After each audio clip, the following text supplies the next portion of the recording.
Dokter Satrio. Sibuk banget Iya, loh. ini mau ke poli. Gimana dokter, apa kabar ini? Baik. Ya. Iya.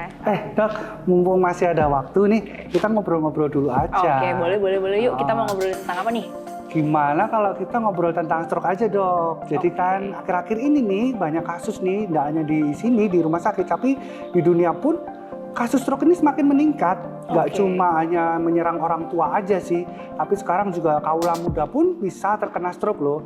Karena tahu nggak sih sebenarnya stroke itu penyakit nomor 2 yang bisa menyebabkan kematian di dunia. Oke, stroke ini ternyata populer sekali ya, Dok ya? Bener, makanya kita bahas aja nih hari ini. Oke, jadi yang namanya stroke itu adalah terganggunya suplai darah ke otak yang disebabkan oleh penyumbatan dan perdarahan di otak, sehingga bisa menyebabkan kerusakan-kerusakan di sel-sel di otak. Nah, Sobat Sehat, ada 2 macam nih tipe stroke. Yang pertama itu stroke iskemik, yaitu sumbatan. Kondisinya ini di mana terjadi sumbatan atau gangguan dari suplai darah ke otak karena penyumbatan atau penyempitan di pembuluh darah, sehingga pembuluh darah ini tidak bisa nih menyalurkan darah dan oksigen ke otak. Kemudian tipe yang kedua adalah stroke hemoragik atau stroke dengan perdarahan. Jelas perdarahan karena terjadi pecahnya pembuluh darah yang membawa suplai darah dan oksigen ke otak, itu makanya disebut dengan stroke perdarahan.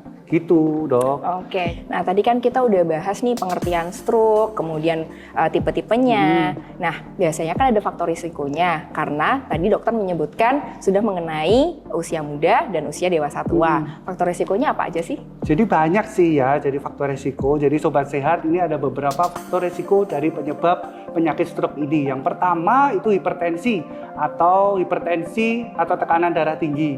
Kemudian yang kedua adalah diabetes mellitus atau penyakit gula darah tinggi. Yang ketiga adalah obesitas atau kegemukan. Kemudian yang keempat adalah dari penyakit jantung. Jadi penyakit jantung ini juga bisa mengakibatkan serangan stroke. Kemudian yang kelima yang banyak kita lupakan yaitu lifestyle atau gaya hidup. Jadi banyak minum alkohol, merokok, juga kurangnya olahraga, itu salah satu juga bisa mengakibatkan faktor resiko terjadinya stroke gitu, Dok. Oke, jadi faktor resikonya cukup banyak ya. Dan di usia muda ini banyak sekali teman-teman atau sudah kena itu iya, banyak. Benar. Nah, gimana nih, Dok?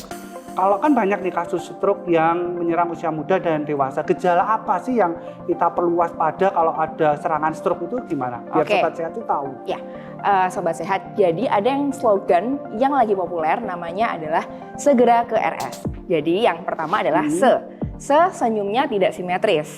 Yang kedua adalah gerakan tubuh bagian sebelahnya itu separuh tubuhnya itu biasanya lemes gitu. Segera, yang ra adalah bicaranya pelo. Jadi dia agak sulit untuk bicara ya.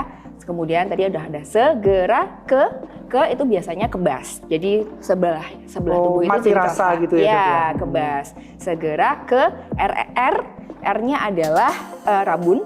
Ya, pandangannya jadi kabur jadi gitu rabun atau kabur gitu ya. Kemudian yang terakhir adalah S. S adalah sakit kepala secara tiba-tiba dan gangguan keseimbangan. Makanya kalau misalnya sudah ada tanda-tanda tadi, itu segera ke RS dan jangan tunggu sampai gejalanya menjadi lebih berat dibandingkan yang udah tadi saya sebutkan. Jadi jika sampai muncul gejala yang sudah tadi saya jelaskan, jangan tunggu sampai gejalanya semakin parah ya, segera dibawa ke rumah sakit. Jadi Sobat Sehat, jangan lupa jika ada gejala stroke, segera ke RS untuk mengurangi resiko kematian dan kecatatan permanen. Begitu Sobat Sehat. Oke, sip deh. Ya. Kebetulan udah jam segini nih, Dok. Ya, ayo kita kembali ke kesibukan masing-masing. Besok kita ngobrol-ngobrol lagi. Oke, Dok, siap. Oke, selamat see you. bertugas ya, Dok. Oke. Ya.